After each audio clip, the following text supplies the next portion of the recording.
foi publicada pela Bela Megali do Globo. O Bolsonaro estaria irritado com as manifestações públicas do filho 3 e teria dito que o filho está, abrindo aspas aqui, falando muito, falas do ex-presidente, tá, gente? O que prejudica a situação dele. Jair, condenado a 27 anos e 3 meses por tentativa de golpe de Estado. Vale lembrar que o Eduardo, como o Demore adiantou aqui também, já divergiu publicamente do pai, né, várias vezes, ao dizer que seria candidato à presidência, mesmo se Bolsonaro resolvesse apoiar Tarcísio de Freitas, atual governador de São Paulo. E aí ontem a gente comentava aqui, né, Demore, que os tweets dos outros filhos também foram meio enigmáticos, assim, né? A gente não sabia muito bem o que eles estavam querendo dizer em relação à possível candidatura do Tarcísio, mas estava todo mundo ali meio que... o Eduardo, por exemplo, ele só compartilhou, não fez nenhum comentário, então já deve ter tomado um puxão de orelha ontem.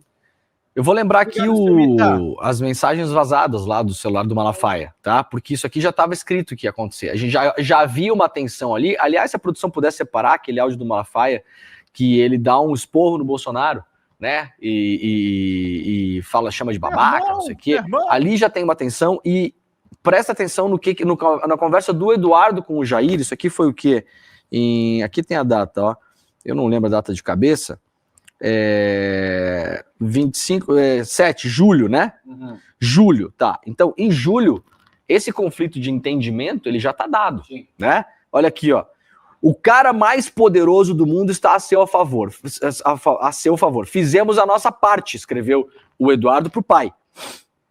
Na continuidade da mensagem, o Eduardo critica o pai por não fazer sequer um tweet vaselina. Ou seja, o Eduardo tá o tempo todo falando, ó, eu tô aqui, o guerreiro da liberdade, a gente tá com acesso ao Trump, e você aí andando de lado, né? Tá aí o áudio do Malafaia, daqui a pouco a gente toca. Você aí andando de lado, você tem que ir pra guerra, ir pra cima, porque isso tudo vem no contexto, vamos lembrar, do depoimento também do Bolsonaro ao Xandão, quer ser meu vice, kkk, lambendo os pés do Alexandre de Moraes, se ajoelhando no STF. Não era a postura que o Eduardo imaginava, porque o Eduardo como assim, figurativamente, ele foi para uma cruzada. Sim. Ele colocou a sua armadura, pegou o seu cavalo e foi para uma cruzada. Tudo ou nada, Isso. E aí deixou o rei, né, ainda no castelo, na cabeça dele com condições de enfrentar um outro castelo, mas na verdade o Bolsonaro foi lá, abriu a porta e falou, vem aí comer comigo, vamos fazer um churrasco. E o cara tá lá na cruzada e fala, pô, cara, tu não é nem capaz de fazer um tweet vaselina, né? E aí segue a conversa, né? Uma guerra de cada vez. O cara mais poderoso do mundo está a seu favor. Fizemos a nossa parte. Se o maior beneficiado, que é você, Jair Bolsonaro, não consegue fazer um tweet vaselina, aí realmente ferrou. Aí o pai diz, olha aqui, ó, Júlio, você tem sido o meu maior empecilho para eu poder te ajudar. Aí o Eduardo segue. Opinião pública vai entender e você tem tempo para reverter se for o caso. Você não vai ter tempo de reverter se o cara daqui virar as costas para você. O que aconteceu essa semana? He's a very good guy. Não é? Tremendous guy. Tremendous, gorgeous, marvelous, paçoquinha. Não é? Tá tudo escrito aqui. O Eduardo, bem ou mal, na loucura dele, tá rindo, mas é verdade.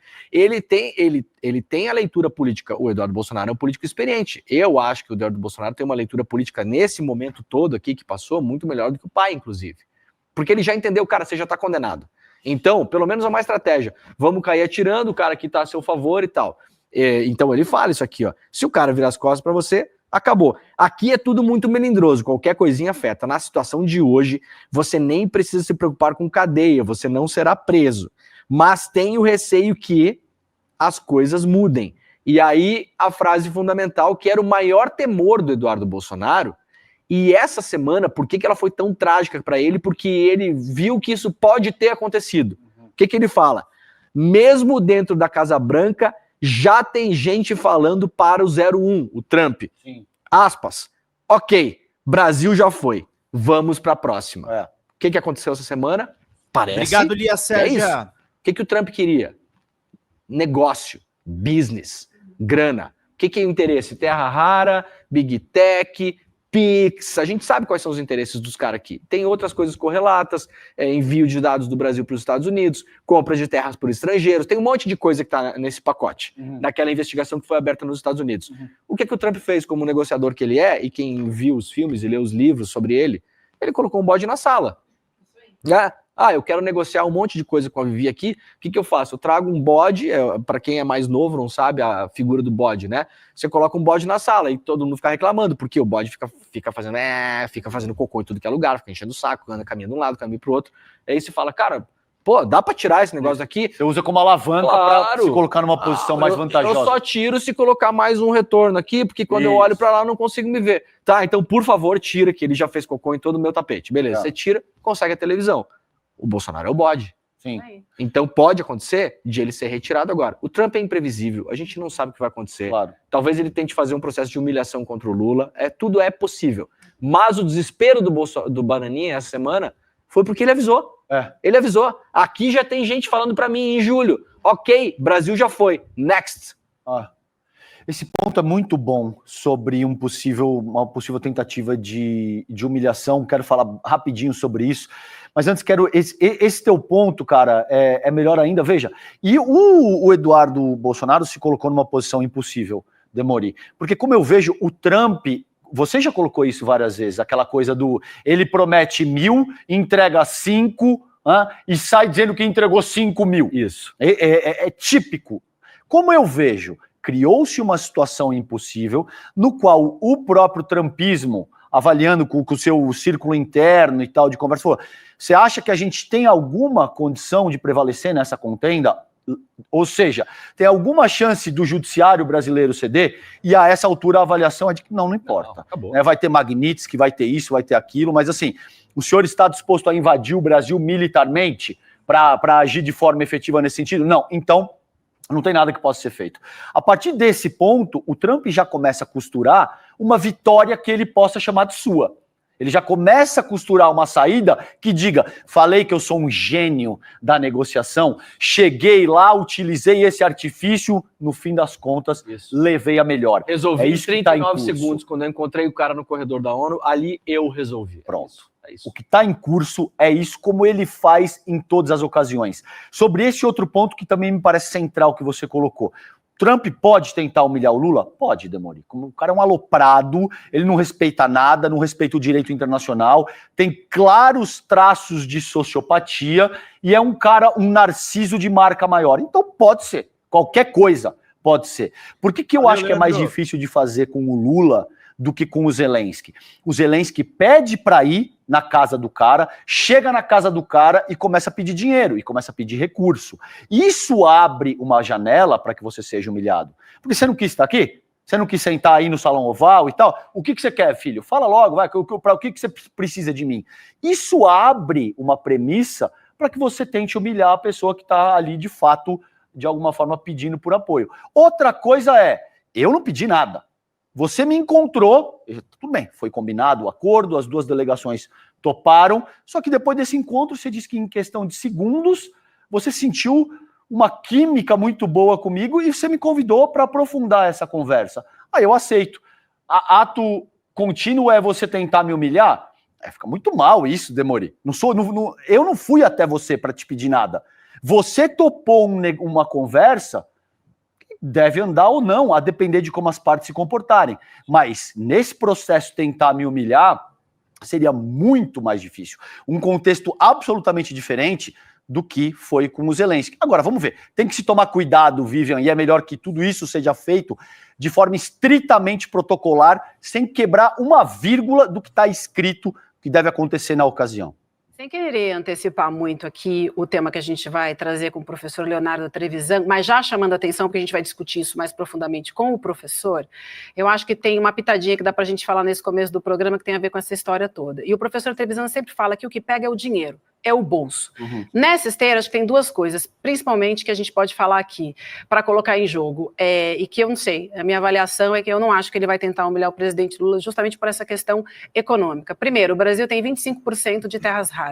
Tem uma ilha submersa no Rio Grande do Sul que é do tamanho da Espanha de terras raras.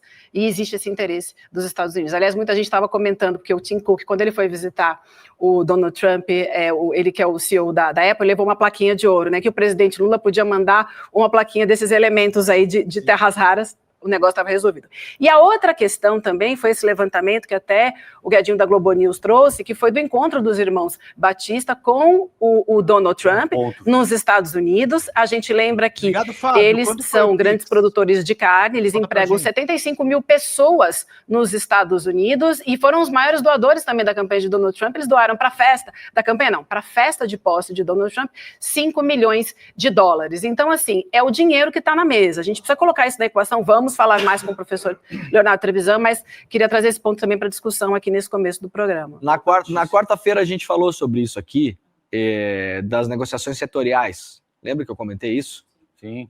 O lobby do setor privado, da iniciativa privada. Isso que está acontecendo. Não é só a JBS. Também não vão achar que foi lá o Batista que negociou. Só o Joesley. Não é. Isso aconteceu com vários setores. O que o Estadão traz hoje que é importante, tá? Exclusivo, manchete do Estadão hoje. Reuniões secretas entre autoridades dos Estados Unidos e Brasil selaram o acordo de Trump e Lula. O que é que aconteceu aqui? Contatos envolveram Geraldo Alckmin, Jameson Greer, Mauro Vieira e Richard Grenell. Itamaraty não comentou. Os governos Lula e Trump mantiveram contatos secretos e realizaram reuniões de trabalho prévias ao primeiro encontro presencial entre os presidentes da ONU.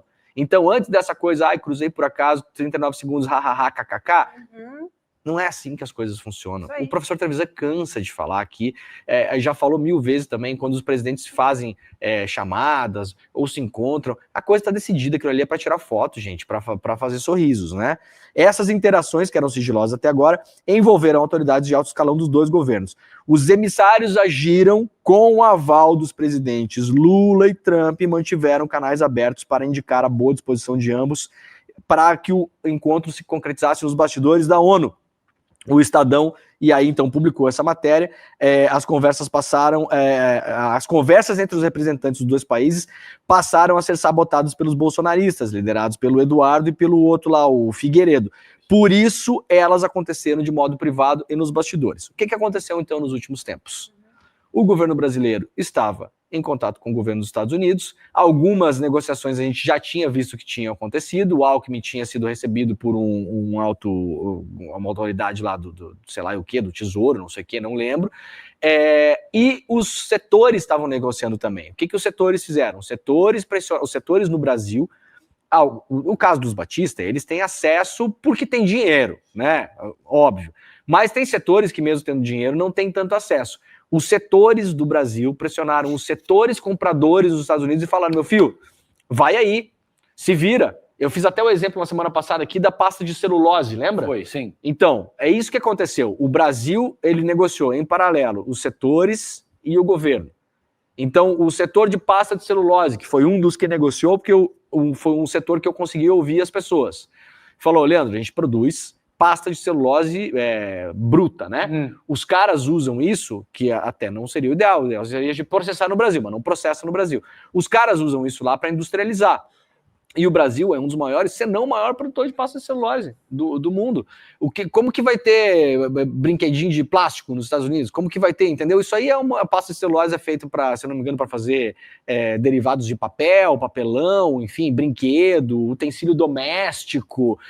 Cara, é uma série de coisas no mercado gigantesco. Cara, a fábrica para lá. Então, não é só que os setores do Brasil aqui, o Eduardo Bolsonaro tentando bloquear, enquanto ele tentava bloquear, sabe como é que é o negócio do futebol americano? A Vivi, não sei se, eu não conheço muito, mas eu já vi assim por cima, não tem uns caras que ficam bloqueando a galera pro outro correr com a bola? É isso que aconteceu. Não corta a luz assim, digamos. Não, fica futebol, fica os caras segurando mesmo, porque daí um outro sai correndo e joga a bola e o outro pega. Eu não entendo nada de futebol americano, mas essa é a lógica. Sim. Então, o que aconteceu tanto no setor público quanto no privado? Principalmente no privado. Os caras estavam tentando bloquear reuniões que eles imaginavam, teve uma comitiva do Brasil que foi para lá, então eles foram lá tentar bloquear aquela comitiva. Não eram aquelas pessoas que estavam fazendo as reuniões, no caso dos setores do Brasil. A maior parte das reuniões que aconteceram nos Estados Unidos, setoriais pela iniciativa privada, foi o setor privado dos Estados Unidos que se reuniu com o Donald Trump. E a esses setores, os dois lá, o Pluto e o Pateta e o Mickey lá, não tem acesso. Fala pessoal da Folha Democrata, aqui é Pedro Zambarda, editor do canal, falar um pouquinho a respeito da necessidade de vocês financiarem a Folha Democrata, gente. A Folha Democrata é financiada através de um Pix chamado Folha Democrata, é o endereço do Pix, né? folhademocrata@gmail.com. Nós precisamos do nosso jornalismo financiado por vocês que são do nosso público, porque nós passamos vários perrengues aqui com o YouTube, vocês sabem muito bem. E mesmo assim, graças a essa comunidade muito unida, a gente conseguiu fazer lives históricas, acompanhar praticamente ao vivo a campanha do Guilherme Boulos, trazer informações exclusivas a respeito de Gustavo Gayer, de Olavo de Carvalho, de todos os bolsonaristas, combater as fake news e tudo o que a gente acompanha. Por R$80 no nosso Pix, você ganha um curso de roteiro para série, o que é muito importante se você é artista, roteirista, se você lida com essas práticas da economia criativa. Outra forma de você colaborar também é se tornando membro aqui do nosso canal.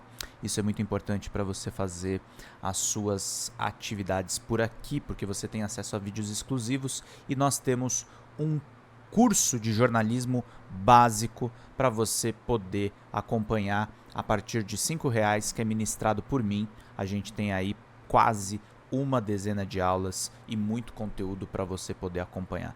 Meus caros, minhas caras, financiem o jornalismo independente, financiem o jornalismo que se posiciona à esquerda, financiem o jornalismo na internet, que traz informações confiáveis, checadas, que cruza informações e que trata você, que é o nosso público, de uma maneira muito séria.